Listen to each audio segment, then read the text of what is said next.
వీడియోలో మనం భగవద్గీత అధ్యాయము 1 శ్లోకము 8ను పరిశీలిద్దాం. దుర్యోధనుడు తన గురువైన ద్రోణాచార్యునితో తన సైన్యంలోని మహారథుల గురించి చెప్పడం కొనసాగిస్తున్నాడు. ఈ శ్లోకంలో అతను తన పక్షాన ఉన్న కొందరు అత్యంత శక్తివంతమైన యోధుల పేర్లను వివరిస్తున్నాడు.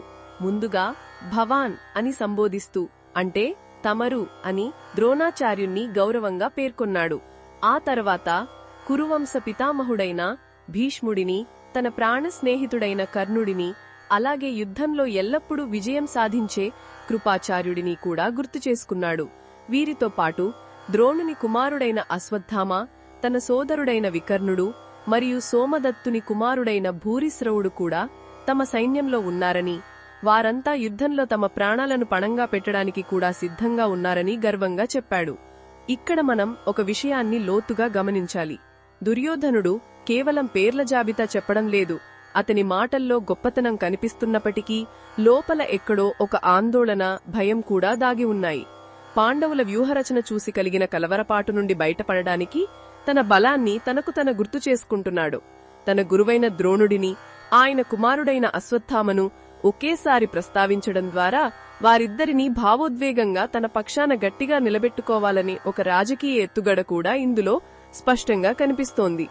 మన రోజువారీ జీవితంలో కూడా మనకు భయం వేసినప్పుడు మనకున్న బలాన్ని, మనకు అండగా ఉన్నవారిని లెక్కపెట్టుకుని ధైర్యం తెచ్చుకోవడానికి ప్రయత్నిస్తాం. దుర్యోధనుడి పరిస్థితి కూడా సరిగ్గా అలాగే ఉంది. అతను పేర్కొన్న ప్రతి యోధుడు సామాన్యుడు కాదు, కాని అధర్మం పక్షాన నిలబడటం వల్ల వారి శక్తి కూడా పరిమితమైపోయింది.